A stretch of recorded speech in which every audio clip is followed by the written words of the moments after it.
Hello, Packers fans. Welcome to the Green 19 podcast, NFL Draft Edition. It has been a minute since we have come at you with an episode of the show, and it's a big time for all NFL teams. Green Bay Packers will have the 25th pick in the 2024 NFL Draft. That gets going on Thursday night, 7 o'clock Central Time. Their pick probably around 10 o'clock p.m., assuming that they keep number 25. We'll talk about the likelihood of that. My name is JR Radcliffe. I am joined by Tom Silverstein and Ryan Wood, both Packers reporters for PackersNews.com. You may read that in the Green Bay Press Gazette, the Milwaukee Journal Sentinel, all across Gannett. And we are here to chat a little bit about the draft. Tom, I'm going to start with you because you wrote about offensive linemen on what day was that? Was that on Tuesday? I think it landed on the site. So that is an interesting position to discuss because that is probably the deepest in this draft. I happen to think that's a logical direction for the Green Bay Packers to go, is to add to that offensive line depth.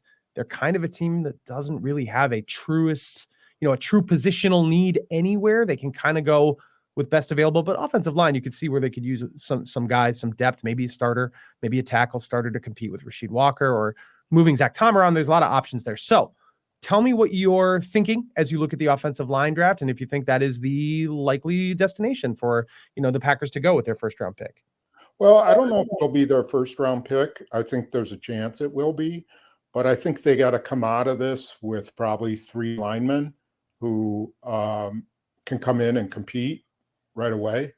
I think it's not unlike a year ago when they took 2 tight ends and expected them to play right away. Sure. And I think they need to throw a couple of guys, against the wall and see who emerges in this, who their best 5 are, because they could go with who they've got now with the 5 they have. But when you're talking about a offensive line class as good as this one, you got a chance to upgrade at several positions, and you have a chance to build for the future as well. This is the one area where they haven't, devoted a ton of high picks, and they have a chance to do that and get some really good athletes and protect Jordan Love for a while. So it just makes sense because it's the strength of the draft. Mm-hmm. Last year was one of the best tight end classes there was in quite a while, and they plucked 2 really good guys out of there, and that's their future now. So I think they can do the same thing on the offensive line. Packers haven't taken an offensive lineman in the first round since 2011. Derek Sherrod. Much is made about wide receivers not getting taken in the first round by the Packers, but offensive line hasn't either. It's been a ton of defensive guys. Ryan, I'll go to you. If it is an offensive line, and maybe you think it will be, if we're talking about the first round pick, what position do you think the Packers would really eye up? Safety is the other one that's, they addressed with Xavier McKinney, and the safety class is pretty weak. So I don't know how we feel about that, if that's a possibility. Certainly everyone needs pass rushers and cornerbacks and whatnot. So what are you thinking as you look at this first round pick? Well, this is such a really fascinating draft, and I really have no idea what they're going to do any more, any less than None of us have any idea. Never have any idea any other year. It's nothing new there. But they're in such a different position than they were a year ago. I mean, a year ago, going into the draft, even outside the quarterback, there were a couple needs that you could say if they don't address this need, it dooms their 2023 season. Like, they had to add pass catchers. There was no choice. If they didn't, they didn't have a shot. They had to add safeties too. I mean, you could say that they didn't add safeties and it doomed their 2023 season. They went further than anyone expected, but if they had safeties last year, if they had a different safety position, they might have gone farther. So there's not a need on this roster that I look at and say that absolutely dooms their 2024 season, even safety. Matt LaFleur said at the owners meeting that there's some young guys that they still like in that room, and I think they obviously need to get a starting safety in this draft. I'm not saying, and if they don't, then go back to the free agent market and get a deal for a guy that can come in and compete for that. But I could see them thinking, worst case scenario, we got Xavier McKinney, and let's see more from Anthony Johnson Jr. Put him next to Xavier McKinney, let him grow, let him develop, and see what we got. I can see them being okay with that fallback plan. I mean, that doesn't doom necessarily their season. So to me, how do they allocate this handful of needs that exist? I still don't see who on this roster is a strong side off-ball linebacker on when they are in 4-3, and that might only be 15 to 20% of the snaps. But think about who they need to beat in the division this year. This is the Detroit Lions. You're going to be playing quite a bit of base in those games against Dan Campbell, that offensive line, that two-headed monster with Gibbs and Montgomery in the backfield. That's a ground and pound team that you play a few more snaps in that base defense. They need something there. I think they probably need to at least 2 DBs. They like bring in a corner. I think they need to find a starting safety. They need a number 2 running back because you can't count on AJ Dillon to be that guy. You need to have someone come in and be able to back up and occasionally rotate with Josh Jacobs. But to me, the number one need that in terms of what position, if you really add talent and infuse this position with talent, where can you have the most significant impact is offensive line. The way I look at it, they have a potentially elite quarterback. We don't know, but you can't say that Jordan Love's not potentially elite. They have a potentially elite running back. They have a potentially elite crop of pass-catching talent that's young and deep and versatile between receivers and tight ends. This offensive line is fine. It's not bad. It's not a bad offensive line. We saw that last year. I don't think you can say this is a potentially elite offensive line as a unit right now. They don't have the depth. And I'd like to see them go out and get a franchise left tackle. So if they were able to set themselves up with all the talent that Spoon mentioned is in this drafted offensive line and give themselves a shot to be a potentially elite offensive line, it just follows the pattern of everything else in that offense that's really trending to high level talent. Some of those names on the offensive line that you'll see floated about in that latter half of the first round, Amarius Mims from Georgia, Graham Barton from Duke, Tyler Guyton from Oklahoma, Jackson Powers Johnson from Oregon. There's just a lot of guys who are kind of circulating there if you're reading mock drafts. But Tom, listening to Ryan talk about all the ways that this team doesn't have a direct need, but kind of a bunch of areas, it almost makes me think day 2 is the bigger day for them. They've got 4 picks, 2 in the second, 2 in the third. And that pick at number 25 is, possibly something that they trade back from. They have 11 picks, which is tied for the most, and a bunch of teams have 11 picks, tied for the most in the draft. So it's not like they need more bodies, but you could see them, rolling out of that 25 pick, just not being enamored with any one guy and bulking up on day 2 stuff. So I guess I'd be curious, Tom, what you think the odds are that they draft, really though, one way or the other, because having all those picks sure makes them a candidate, you would think, on paper to trade up into the draft and maybe get one of the more elite talents, maybe a defensive guy in the first 15 picks of the draft. So what is your trade antenna telling you right now about the Packers? Well, I think what we don't know is how things are going to fall, of course, in front of them. Who's going to move up, how the quarterback thing is going to affect the first round.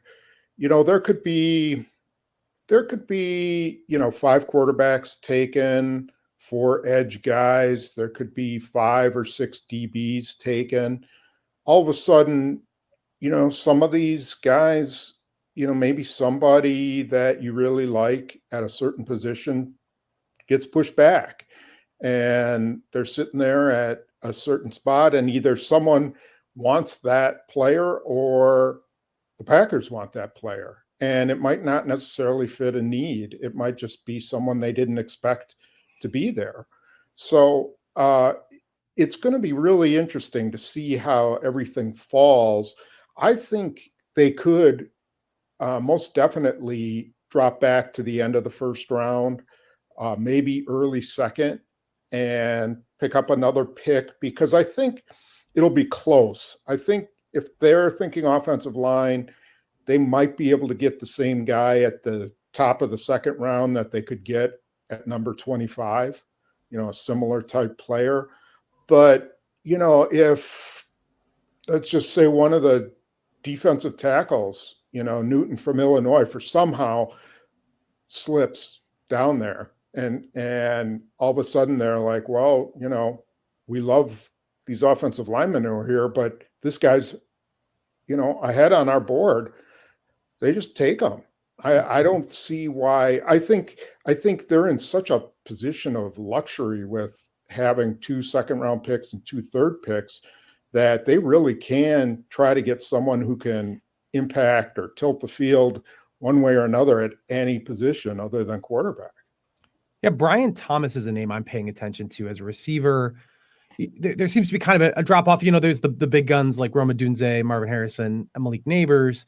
But I could see there's several teams behind the Packers that need a receiver: Kansas City, San Francisco, Buffalo. I could see them being interested in trading up with the Packers to get Brian Thomas, because I think Brian Thomas is possibly available at number 25. Just one of the many names I think I'm kind of keeping an eye on. Ryan, if would it surprise you if they traded up? Is that something that Brian Gutekunst has talked about? That's a very costly thing to do. But given that they're in this position of luxury, would it shock you if they've said, we really like Quinion Mitchell or somebody like that? We're willing to go up, trade into the middle part of the first round. No, it wouldn't surprise me at all. It wouldn't surprise me if they traded up. It wouldn't surprise me if they traded back. It wouldn't surprise me if they just stood and picked at 25, although I think it's just as likely that they trade out of it as they pick at 25. And that's, to me, that's the luxury that Brian Gutekunst has, is that he has so many options. And that's a great place to be when you're in the draft. Is there's so many, there's not a lot, he's not facing a lot of bad options here. To me, this draft is so essential to continuing the momentum that Brian Gutekunst has been on these past few years, really since drafting Jordan Love in 2020.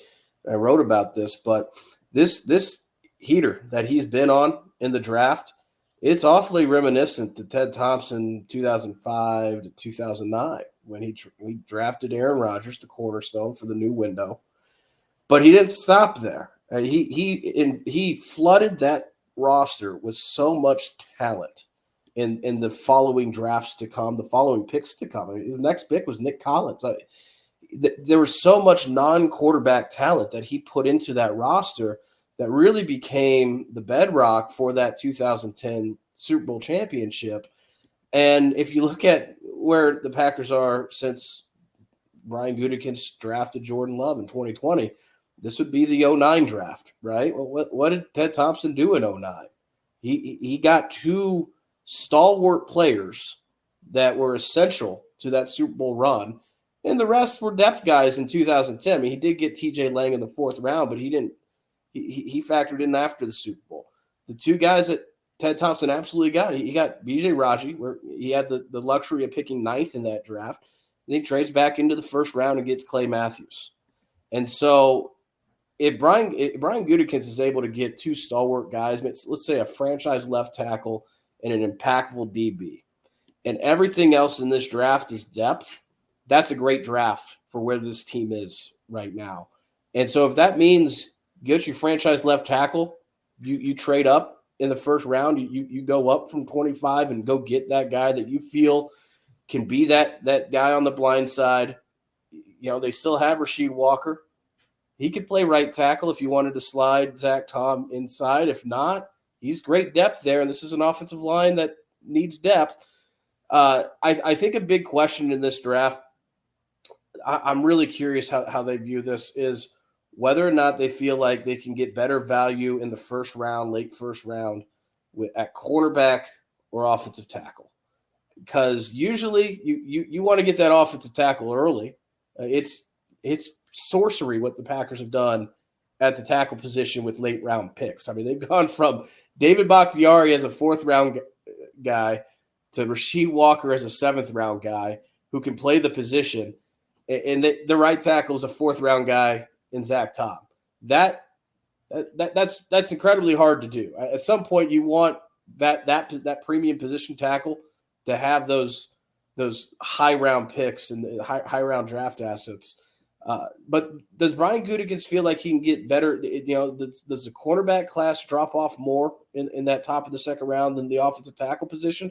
If so, maybe it is a DB in the 1st round, and they wait till round 2 and take advantage of this great depth at the tackle position in this draft? That to me is a signature question that I'm really curious how he sees the difference between the two classes. Yeah, the story Ryan's referring to at PackersNews.com, kind of comparing the Thompson heyday with what Brian Gutekunst is going through now. Tom, as these players roll in for athletic testing from the combine to pro days and then coming in for top 30 visits, I think you hear a lot about thresholds. Some teams have certain standards for certain positions. You know, a guy's got to run a certain speed or be a certain height, not too big, not too small. You know, I know that those are just guidelines, and teams will all the time go outside those guidelines because the tape is really good, for example. So nothing is hard and fast. But are there areas the Packers really, really stick to for the most part, that there are just athletic thresholds for certain positions where it's like, for example, Amarius Mims, who's very, very large human being. Is he too large for the Green Bay Packers? Or are there guys who are just too slow for the Green Bay Packers, no matter how good their tape looks? What sort of have you gleaned over the years? Well, you know, a lot of it has to do with, some of it has to do with their system, and some of it has to do with the long-held beliefs they've had on, you know, what are the standards for certain positions? You know, what kind of athletic standards are there for positions? You know, since about 2019, they've decided that they want to be a team with all these long levered, as they call it, guys. You know, they want long arms, they want big hands, they want taller guys up front, they want, you know, really athletic guys at their inside linebacker positions. They're trying to get faster on defense. And then they want versatile guys on the offensive line. They want guys, typically they take left tackles who they think can play multiple positions because of their athleticism. So they do have these kind of standards. And when you look at a guy like an Amarius Mims, you go, okay, how many positions can he play? Maybe just one, you know, maybe he's just a right tackle. Does he fit, you know, the athleticism, the ability to block on the run that they like in their play action game? You know, is he capable of doing that kind of stuff? Maybe. So, you know, you can kind of see the type of guys that they like by looking at some of the guys they have now. You know, they want guys who are athletic, who are long, who can play multiple positions. And I think that's what you see at all their positions. I mean, even safety, Gutekunst keeps saying, you know, I'm not looking for a box safety. I'm looking for safeties that are interchangeable. So I think you see, you can definitely glean that kind of stuff out of what they've taken of late. I want to give a shout out to listener Nate Rao, who asked that question on Twitter, and I said I would ask some variety of it. So didn't read his tweet specifically, but he had a question about those thresholds. So Ryan, you said that not much would surprise you if they traded out, if they traded up, no matter what position they took. Is there anything, not even just about the first round, is there anything about this draft that could surprise you? That would? I mean, they're going to get 11 players. They're going to get a wide swath of positions, multiple guys at certain positions. I don't know if I could say that there's anything that's really going to shock me. Maybe trading up for a receiver would shock me. They come away with like Roma Dunze out of this draft. That would shock me. But is there anything that they would do that just really would floor you at this point? Yeah, I'd be shocked if they traded up in the first round to draft Michael Penix Jr. Okay. Yes. Okay. That would shock me. I don't know how I'd be able to write my story coherently.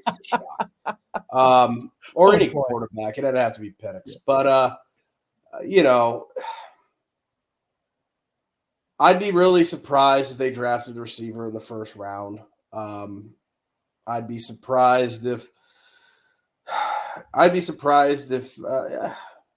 wouldn't be shocked, but surprised if they drafted a defensive tackle in the first round. You know, I've seen that on a couple, you know, mocks. Like trading up for Byron Murphy or something along. Yeah, that surprised me because I don't know how anyone else feels, but I've been pretty staunch that I think their defensive line, their interior defensive line, is in really good shape.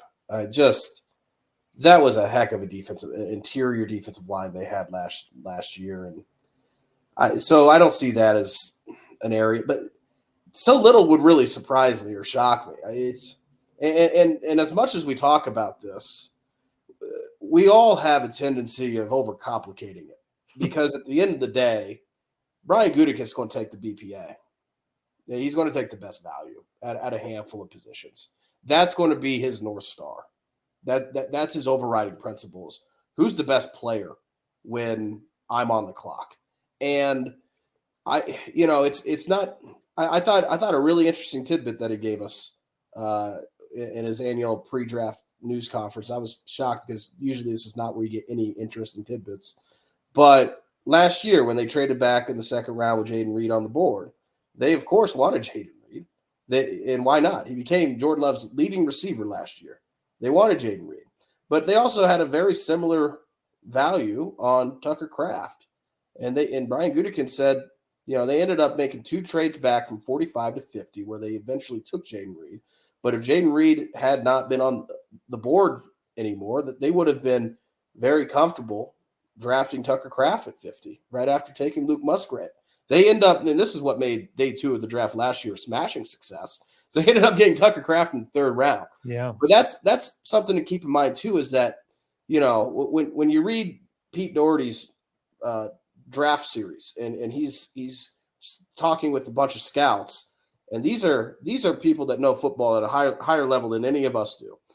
But they think so differently on specific prospects. I mean, sometimes they think opposite on specific prospects. Every team's draft board is so wildly different than anyone else's. The Packers draft board that they've put countless hours meticulously crafting, finally, Brian Gutekunst said, got set over the weekend. And there's not much more work to do there. They feel comfortable right now with how they're evaluating the value of these prospects available entering the draft. Their draft board is so different than anyone else's. The Minnesota Vikings draft board is so different than anyone else's. So if it's going to be Brian Gutekunst staying true to his draft board, if there's a spot where he's on the clock and there's a lot of similar valued guys on his draft board, he might trade back. If there's not, there's a clear decision there on best player available, he'll stand pat and make the pick. I mean, that's how he and really every GM operates. Yeah, and not only are the draft boards different, but Brian Gutekunst used the word subterfuge. Yeah, we don't even know what they're thinking. They want us to think differently. Every team is throwing ideas out there, bringing guys in that they may not have any interest in, because they want other teams to think they do have interest in them. So I don't know how much of that's why because you make a great point. I'm curious what Spoon thinks of this too. But something else that Brian Gutekunst said, he's got 11 picks, and he said, I'd love to end up with 12, 13, 14 picks.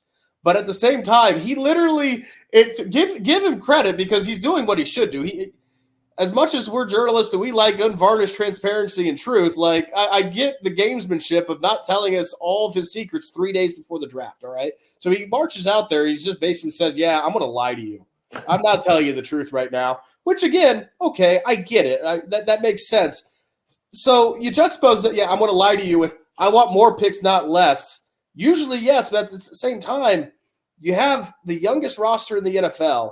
11 picks is not going to be easy to fit them all. No, even at 11 on this year's 53-man roster. I would be surprised if he ended up with more picks and not fewer. I don't know what you guys think, but I would be surprised by that. Spoon, what do you think? Do you think the idea that they're going to end up with more picks is not likely? Yeah, I think it's probably not likely.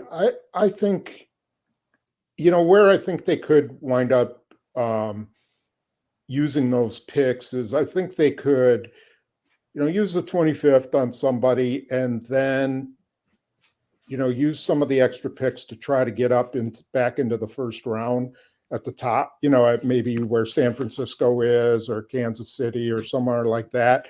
Maybe take an offensive lineman like Graham Barton at 25, and then come back and take a tackle at 31 or 32 if they see that it's possible, a Rosengarten or something like that. Mm-hmm. I could see them try to double up right in that area, in that sweet spot, because they have the kind of picks where they could they could get 2 first-rounders, and if they like both guys, they get a chance to keep them for 5 years as opposed to 4 years.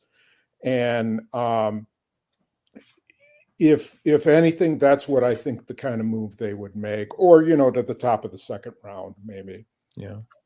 Well, we have to name some names, and I know it's a fool's errand, and I know the first round, I mean, heck, even last year, as great as the draft was, Lucas Van Ness made some great progress, but the first round pick wasn't the guy who popped at least as much as maybe others like Jaden Reed or the tight ends.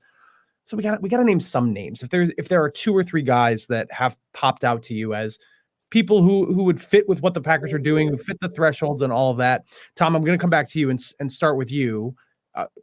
1 or 2 names that you are intrigued by and you think would be a good fit for the Packers. Not that they're necessarily going to be available at 25 or what, but a couple names that jump out at you.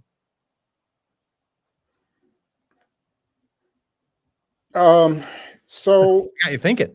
Yeah. I did have to think. I had to look at my list because I do have a bunch of names that have sort of popped up for me, and I have to remind myself who they are. This is why I'm glad you're going first. In my brain. But I mentioned one of them. I think Graham Barton is a guy to keep an eye on because he fits everything that they look for. He was a left tackle, but he's kind of projected as a guard possibly, but he can also play center, people think. So he fits that. He's athletic. He's big. So I'm kind of keeping an eye on him. I mentioned Rosengarten. I think that's a guy that they'll probably really like. He's another guy who can play tackle, probably could bounce inside. He fits kind of what they want in guys. I could also see him. There's the kid from West Virginia, the center, who's kind of injured, but coming back from it, Zach Frazier. I think that's a guy on the offensive line that they could, they'll strongly consider. I think he could be their, be a guy who could be their future there, and even unseat Myers. I think when healthy, that guy could be one of the best centers in the league. So those are a couple of the offensive line guys. Then, you sort of look at on defense, what are they really need? I still think they could use an edge rusher. And I think somewhere early in the second round, they could get a guy like Marshawn Nealon. He's been kind of a popular guy that everyone's been bringing in for visits. There's a lot of possibilities. Edgerrin Cooper from Texas A&M, although I think, they brought him in. I think that might have been a little bit of a smokescreen. They might be interested in someone else. They might be more interested in Peyton Wilson. So, there's like all kinds of possibilities. But from the offensive line standpoint, those are kind of the guys that I'm going to be keeping my eye on going into the draft.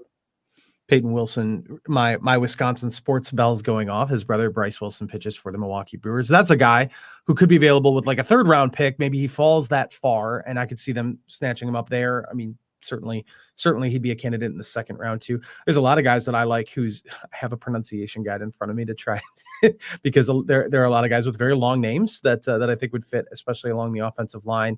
But Ryan, I want to go to you. If there are a couple names aside from the ones that Tom just mentioned that jump out at you as a possible fit for the Packers.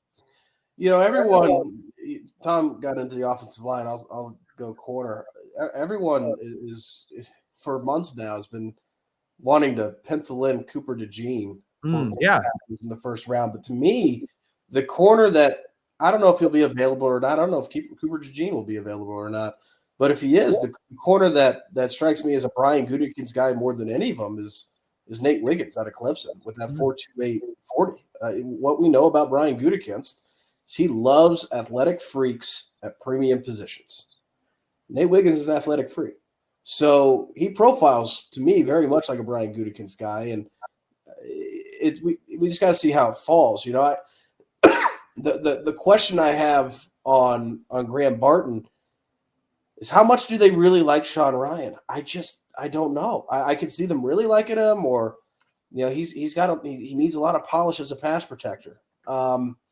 if they want to get better at right guard, Graham Barton makes a lot of sense to me. If they really like Sean Ryan, I don't see them taking a guard in the first round. So I always have more questions than answers this time of year. And really my favorite part of this entire week is we're going to get those questions answered and seeing how they truly evaluate their roster, their needs, and these prospects. Mims is another one. So, all right, athletic freak. He's a freak. Premium position to tackle. He's so raw, right? 8 college starts. The upside is tantalizing, but the rawness is real. How do they evaluate that? I don't know. I think that's going to be fascinating to find out. He ran like 5 seconds in the 40s, 347 pounds. Yeah. It's huge. Freak. And, premium position. Incredible stuff. I also am interested in seeing, like, let's say J.C. Latham. Speaking of Wisconsin sports senses, that's an Oak Creek native who played a lot of his high school ball out of state and then played at Alabama. If that guy falls, I don't know if he will. I don't know if he can, but if he falls, I see that as being tantalizing for the Packers. There's a lot of names that I wonder what happens if they fall, like Quinion Mitchell, a cornerback from Toledo, who I know is really highly regarded and will probably be gone by 25. But if he falls, that's got to be tantalizing to the Packers as well. Speaking of cornerback, Elijah Jones from Boston College, Jeff Hafley's former pupil. I don't know which round or whatever, but I feel if I were to pick one guy that I think is going to be a Packer at the end of this draft, that's the guy I go with, even though he's not a first or second round guy. But Elijah Jones out of Boston College, I could see that being a fit, just the Jeff Hafley of it all. In a bigger picture sense, when we come out of the draft, there are obviously a lot of quick evaluations. There's grades and all that. That stuff is fun. And I do think there's a small place for it, but it isn't really instructive about what's to come. What do you glean out of a draft, Tom? Are you able to sit back on Sunday and say, okay, this is now what I know about the Green Bay Packers, or this is, any lesson that you can take that coming immediately out of a draft, or is it all just a long-term investment and you just hands off until the year has started and you can really start to see what these players are? Well, I look at competition. What have they created within the specific rooms? How much opportunity is there, and what have they done in terms of when they get to camp, giving making each spot as competitive as possible? It's the same thing. I mentioned with the offensive line is, you bring 3 guys in there and all of a sudden you got an interesting situation where you don't know where those 5 guys could wind up. You're starting guys, you got so many opportunities and you start shuffling guys around. You don't know who, if there's a Zach Tom in there who's going to be ready to play right away. And all of a sudden, you start thinking about where can he put him? Where do I, what do I do with Josh Myers? What do I do with Sean Ryan? Is someone better than Rasheed Walker? I think you look at where they've created opportunity and depth, and that's really, to me, you look at what they have already. And, I usually don't consider the rookie other than the first or maybe second rounders as being anybody who's going to contribute other than on special teams. And so the team they've got is the team they go into the draft with. But then whatever they can get out of that group is kind of gravy. And, last year they got Reed, and I doubt they thought Reed was going to do what he did. They probably thought, they'd get a little bit out of Van Ness. I'm sure they didn't think they'd get anything out of Dontavian Wicks right away, and they did. And so, it's kind of a crapshoot, but you just have to put guys in position by building depth. And that's what I look at after the draft. Ryan, this draft in particular is also going to be a big one for the NFC North. That goes without saying. Caleb Williams is almost certainly going to be the number 1 overall pick. So the Bears will be bringing a top flight new quarterback into the 2024 season. And the Vikings, I think one of the big storylines of the first round is, will the Vikings get a premier quarterback? They have strong need there. potentially trade up if they're looking for, does Drake May fall to 3, and then is that a possibility with New England? And JJ McCarthy, how high does he go? Does Bo Nix get drafted early in the first round? I mean, there's a lot of possible scenarios there. What as you look at the rest of the division, I mean, Detroit too, coming off a great season, they pick after the Packers. What are you looking at as you look at those 3 teams? I mean, there's a chance we cut out of this draft and Jordan Love is for now the 3rd most interesting quarterback in the NFC North, because you've got 2 new guys coming in who are going to be top flight guys. So what are you thinking about? The 3rd most interesting, not the 3rd best. Oh no, I didn't say that. 3rd most interesting. Yeah, that's a moment distinction. I can already hear all the Packers fans now chiming in with, "Oh, the Bears are going to ruin them. The Bears are going to ruin them." But until, look, Caleb Williams is the type of talent that, until proven otherwise, deserves the benefit of the doubt, and very well, possibly, if not likely, comes in as the most talented quarterback the Chicago Bears have ever had, right? In their 100+ years. Like, they finally got a quarterback. Now, maybe the Bears do screw him up. It's not a good history at that position there. But Caleb Williams deserves the benefit. I think this Packers-Bears rivalry is about to get real. And to the Bears' credit, they have spent the entire offseason so far providing the necessary on-ramp for Caleb Williams, because he's got a lot of talent around him, and we know what that defense is. So I think that's when you talk about the rest of that's where it starts, is for the first time, and God, Spoon, you know better than I mean, when's the last time that the Packers-Bears rivalry was even? I mean, not in the time I've been on the beat in these past 10 years, and not since before Brett fight. For the first time in decades, this Packers-Bears rivalry should be close to even. That needs to be the expectation in Chicago, because that's what Caleb Williams is. And the Vikings are obviously nowhere near in the same favorable position, because when you're getting the 4th, maybe the 3rd best quarterback in the draft, it's different than getting Caleb Williams. But they could have a plan at that position. The division should be better. That certainly factors into the Packers. The other thing with the Packers, though, just to look at more from their perspective, what did they do a year ago for Jordan Love? They provided that on-ramp, and they stocked so much talent around him. They're in a similar situation with their defense now with Jeff Hafley. He's inheriting more talent than before the draft than Jordan Love did before the draft last year, right? I mean, they needed to add more on offense for him than they do for Jeff Hafley. But other than a couple offensive positions, I mean, maybe getting that franchise left tackle and some depth on the offensive line, maybe a second running back day 3. This draft needs to stock some talent for the new defensive coordinator.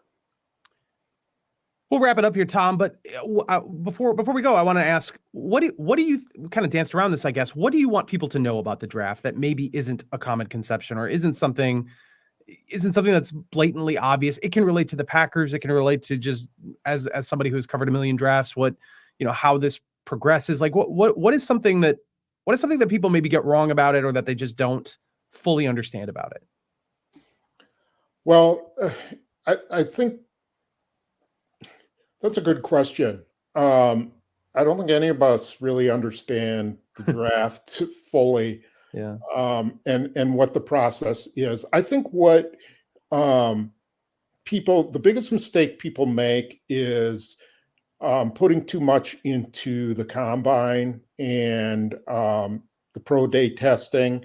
I mean, we all like those numbers, and it looks interesting, and you love the 40 times and stuff like that. But ultimately, the testing, other than the arm length and the hands and stuff like that, the physical testing usually just either raises a red flag or it confirms to someone what they've seen on tape. And ultimately, the best teams still make their decisions based on tape, not on what you see from the combine. There are teams who will get, I'm sure, get influenced by the combine and by a 4.43 or 4.34 or whatever it is. But remember that these guys have been out, their scouts have been out to these schools at least twice. Like, they'll go to a certain school twice, and they've seen reams and reams of tape of these players, and they've made their decisions before. They've stacked their board before they even go to the combine. Mm-hmm. And then they make a few adjustments after that and through pro days and maybe talking to some guys. But they've already talked to them at bowl games and things like that. So, I think that's the biggest misconception, is that there's guys rising and falling. And I think, we're sort of all at the mercy of the so-called draft experts, and we can't really predict how teams have judged guys based on what they did in college, how they played. That's probably the biggest X factor, is that it really comes down to how these guys performed in college. Ryan, I'll ask you if you have any last thoughts. Similar question, and if there's nothing else you want to add, maybe just make a prediction. What you think ultimately happens at number 25? I think that they'll pick a player at some point in the draft. Thank you, Ryan. Yes. Yeah, the closest I ever got to actually nailing a prediction, Pete Doherty can vouch for this, was the eve of the 2020 draft. I had Jordan Love. I had him picking Jordan Love. Wow, that is impressive. And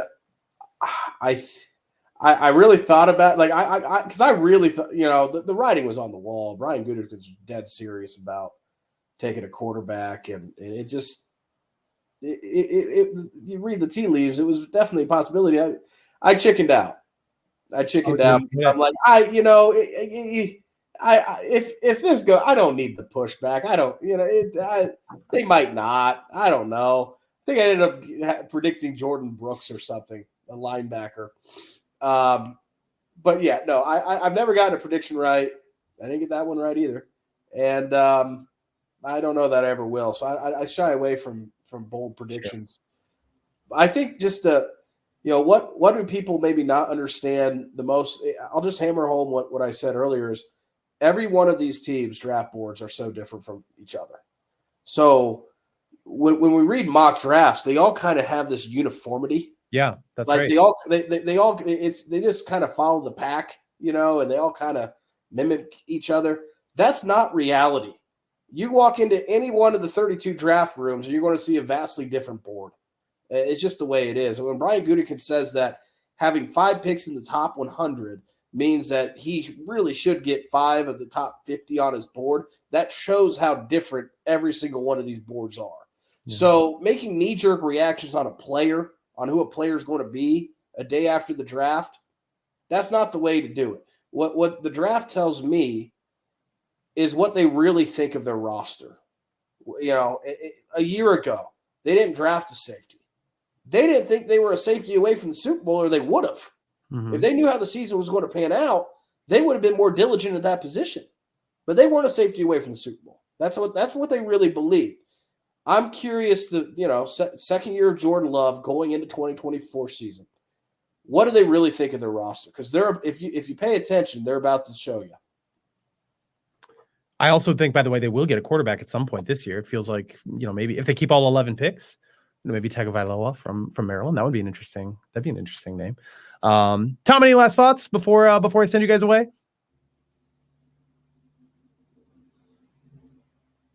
Also got you thinking on this one.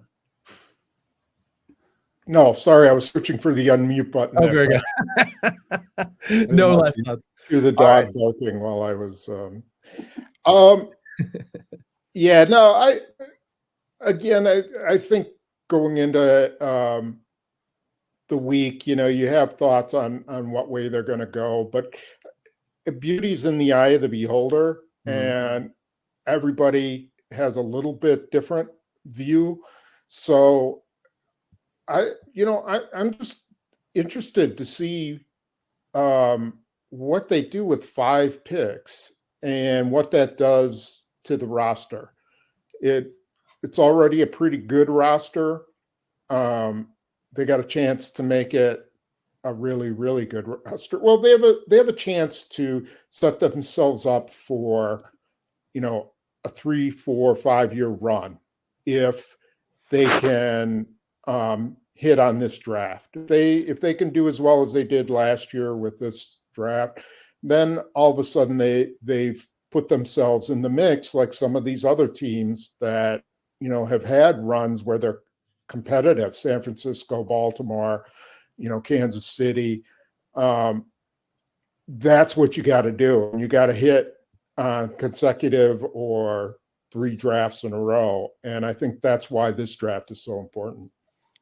Beauty is indeed in the eye of the beholder, especially for those of you who are kind enough to watch us on YouTube, on the Milwaukee Journal Sentinel YouTube channel. Thank you for doing that. Please like and subscribe and let us know what you think. You can leave a comment, or if you heard us in your normal podcast platforms, we will be doing this again, of course, recapping the draft on the Green 19 podcast. Thank you, Tom Silverstein. Thank you, Ryan Wood, for joining me. Find everything they have at packersnews.com. There will be a lot this weekend, a lot of stuff, so be prepared for it. Sign up for the Packers newsletter. There's a lot of ways you can interact with what's going on at packersnews.com. Thank you, gentlemen. We'll talk to you again very soon.